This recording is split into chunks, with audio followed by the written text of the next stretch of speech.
get out of there. Mr. Ambulance.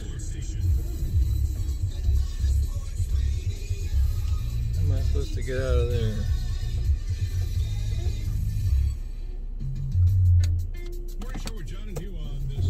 Who is blocking the exit to get out of this parking lot, Mr. Ambulance? And it's a one-way parking lot. Oh my God. BMW crashes out here. Grady Hospital EMS has shown up, and they are blocking the only way to get out of this parking lot. Yeah.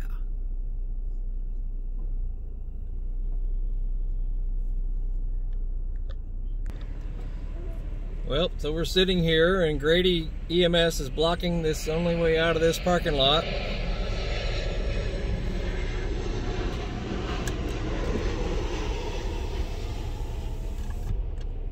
And yeah, I need to turn right out of here. And Popo is sitting here on the left covering this accident scene, and sure as the world, if I turn here and make a right, they're gonna wonder why am I coming out the left side. Incoming. Good grief.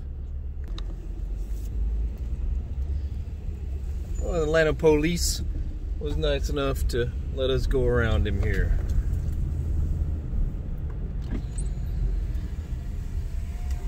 Tuesday morning in Atlanta, GA, making a run down to the both earliest and latest post office that is open anywhere in Metro Atlanta. It's right here near the airport.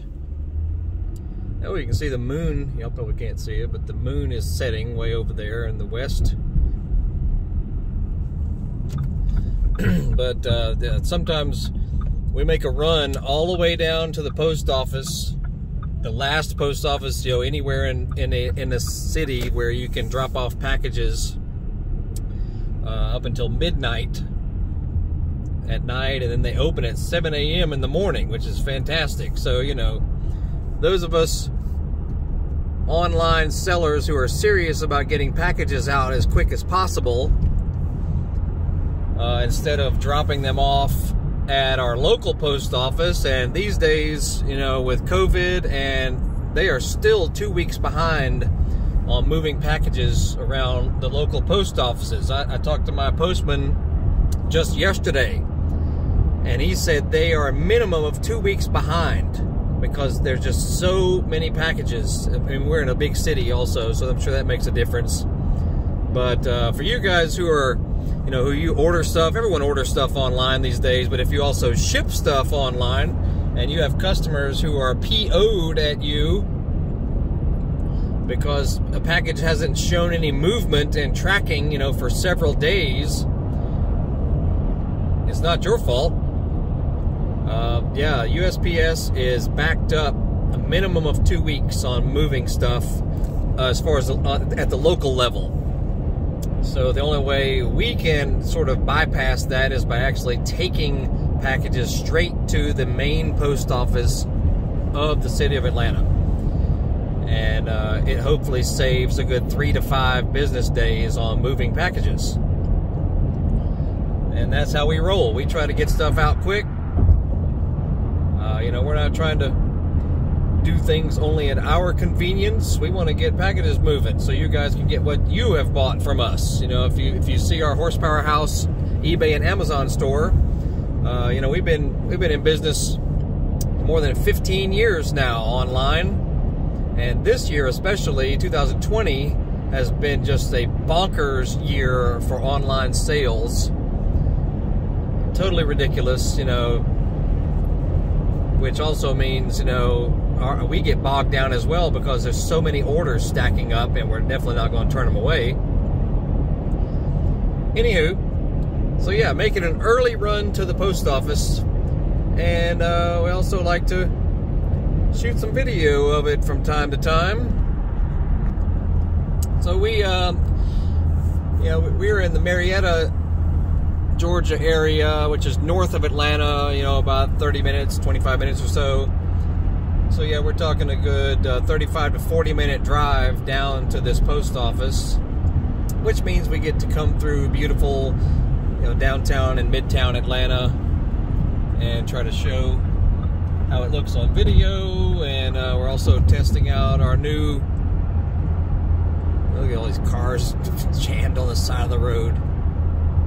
You can tell we're going through the hood, because cars will just get left on the side of the road permanently.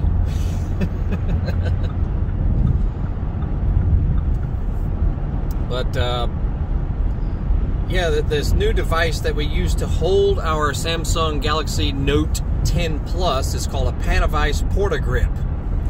And that's what the phone is being held by right now. I'm not holding it in my hand, because one thing that's illegal in Georgia, you cannot hold a device while driving. But you can mount it on a windshield holder, and that's what the phone is mounted on. And I like it a lot, because it's very versatile, it's very mobile. You know, you can change its angles and pivot it around and all that. If you want to come over, Mr. Jeep. Right ahead. Thank you. Anyway, I'll put a link down below for the Panavice Portagrip. And this one has an extension arm on it and a suction cup, you know, that attaches to any glass, mirror, or windshield or whatever. So if you like filming stuff while in a vehicle, be it you know, doing a selfie video, or a POV video like this, I highly recommend the Panavice Portagrip. I believe it's a 15509 or something like that for the model number, but I'll put a link down in the description where you can get one of those. And now we're heading north on the 7585, coming up on the old Turner Field, you know, where the Atlanta Braves used to play, which is now a Georgia State Stadium for Georgia State University. The Georgia high school football playoffs, you know, which is a good month behind schedule due to COVID. They're going to actually be playing the final rounds at Georgia State Stadium. So that's kind of cool. Although it is outdoors, you know, it's not an enclosed stadium like Mercedes-Benz where they used to hold Georgia State playoffs. There it is up on the right up there. But luckily it's not all that cold right now. It was for a couple of days, you know, around Christmas. It dipped down into the teens at night and the 30s during the day, but now it's in the 50s during the day. Not too bad, you know, it could be a lot worse. And this is main you know, where the two interstates come together. 7585 going north and I-20 going east and west is where they come together right here as we approach the south side of downtown Atlanta. You know, some of you may not live here or have never been to Atlanta. You don't know what you're looking at, so I'm going to do a little narration for you. I'm a native of Atlanta. Been here more than 50 years. Was actually born in the city of Atlanta. So, needless to say, I know quite a bit about it. I've driven through it. I used to live in Midtown, used to live in Grant Park. So I know the area quite well. And it looks pretty with the sunrise coming up too. You know, to see a big city, you know, under sunrise, looks pretty cool. So let's see if we can tilt this camera around so y'all can see it. Yeah. I can zoom back a little bit.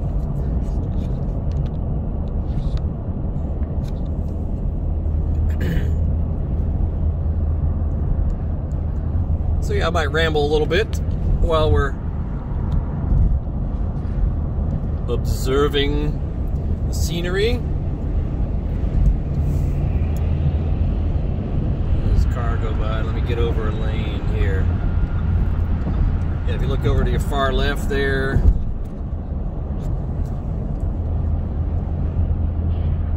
that's the Bank of America. What is this car doing? Oh my God. There's some crazy drivers in Atlanta, like you do in any big city. But yeah, the downtown connector right here has one of the sharpest curves you probably see in any major highway. You know, right up here once we pass Peachtree Street, it makes a hard right. And, you know, so everyone has to slow down to about 50 at least, and some slower than that because they're not familiar with it, and they try to come flying through here at 75 miles an hour. Like here's Peachtree Street, which is the main road that goes through downtown Atlanta. The MARTA station right there, Civic Center MARTA station. Georgia Tech is up here on the left. Those dormitories you see right there were used for the 1996 Olympic Games for the athletes' dormitories. Kind of cool. And pretty much that's what really kicked Atlanta in, is when they had the Olympics here. This city went crazy with development and population increase, construction and whatnot. It was basically the 96 Olympics that did it for us. And in some ways not so good, because this city has grown way too fast, and the roads, it took a good 10 to 15 years for the highways to catch up with the population. So that's a negative, if you could say. But it is one of the fastest growing cities in the United States. Good old Atlanta, Georgia. For some people, they like that. For some, not so much. I'm kind of torn between the two, you know. Because, I mean, luckily, the way COVID hit, I mean, look at, we're looking at 7:15 right now in the morning. Absolutely no traffic to speak of going through the main heart of city of Atlanta. 1 year ago, you know, before the Rona hit, you would never see that. This road would be slow, you know, 20 miles per hour or worse, you know. And now, man, since the Rona hit, Atlanta no longer has traffic to speak of, unless there's a, you know, a serious accident that blocks numerous lanes or whatever. But as far as in general terms, there is no more traffic in Atlanta. And those of you who live here know what I'm talking about, and are probably just as happy as I am, because, I mean, I don't drive around a lot in Atlanta, but when I do, I'd rather not be sitting in 45 minutes of traffic when the trip should only take 15 minutes or whatever, you know, or 20 minutes. But it's pretty. Look at the sun coming up there on the east. It's a pretty city. Still a pretty city, you know. I mean, some of the neighborhoods aren't what they used to be right here in the city of Atlanta, but it's not bad, considering. You know, if you're looking for a cool place to live with lots of stuff to do and really pretty, you know, geographic location and all that, good climate overall, Atlanta is a good place to be, which is partly why it is such a booming population for those things, basically. Decent climate. Then we got Buckhead over here on the left. Yeah, good weather climate overall. You know, we only get a few weeks here and there where it gets kind of cold or extremely hot in the summer, but overall it's not bad. Not bad at all. There's your view of the sunrise. I'll be quiet for a minute so y'all can just watch.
Sunrise. Now we're going north on Georgia 400, heading into the Buckhead area near Lenox Mall, Phipps Plaza. Lenox used to be a totally awesome mall, and yeah, it may be expensive, but it's not what it used to be. My personal opinion. But Buckhead, you know, is like it's more of a business district, retail district. Very pretty. You know, it also has some high-rise buildings and condos, and the financial district, they call it, you know, what we're heading into. So if you like to live near all kinds of stuff, you know, shopping and restaurants and nightlife and all that, Buckhead is a good place to be. You see a lot of new construction going on with more high-rises. MARTA access also, you know, the Metropolitan Atlanta Rapid Transit Authority, our subway system and bus system called MARTA comes right into Buckhead up here. But look at this, we got a bridge, you know, or underpass here that goes under Peachtree Street basically, and these are all financial offices and banking offices and corporate offices that we're going underneath right there. Lenox Road right there is where it goes to Phipps Plaza, also a very high-end shopping mall with your fancy retail stores.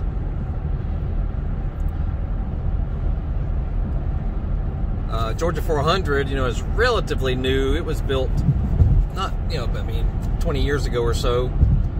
And it used to be a toll road. And then, oddly enough, they no longer needed the toll money, I guess, which makes absolutely no sense to me. I mean, so yeah, they actually eliminated the toll booth. So, no more easy money for the city, I guess. I have no idea why they did that. Well, I guess it's nice, but I thought cities always needed money to run their roadways and whatnot. But yeah, they shut down the toll booth, which is about a half a mile up here. Totally did away with it, so everyone who gets to drive through here doesn't cost them 50 cents anymore each way, which yeah, is not that much. We don't really have toll roads in Georgia or in, you know, in Metro Atlanta. They have high occupancy lanes that they'll charge you if you use them. You know, if you have one of those Sun Passes or a Peach Pass, they call it, where you basically, you know, put money on it, and if you use these high occupancy lanes, they'll bill you for it basically. So, and it saves you time to use them. But it's by choice. You know, if you want to use it, go for it. If not, no problem. You just have to sit with the schmucks in the slower lanes if there's traffic. So that's really all we have. We don't have toll roads in Atlanta, which is kind of good, because I know a lot of people spend a lot of money on toll fees just to get around their cities. Yeah, we don't have that. MARTA train is coming down south there from the Dunwoody area. There's the subway train. It goes all the way to the airport, you know, the Atlanta airport. You can take the subway all the way from the airport a good 30 miles north up to, you know, North Springs, Sandy Springs area. So you can get around without a car if you really want to, especially now with your ride-sharing services and all that. You don't have to have a car, but most people have cars in Atlanta, and they, you know, some people think they cannot go without them. When, I mean, even though the subway system is not that fast in Atlanta, you can still get around a good bit if you just want to use public transit and ride-share services and all that.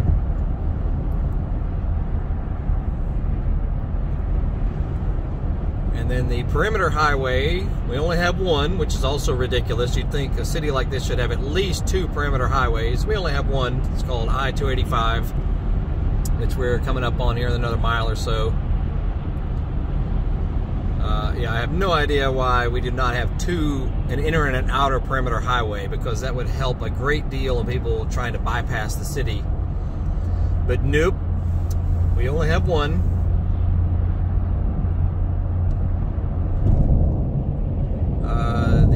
Hospital District, Northside Hospital, St. Joe's, Scottish Rite.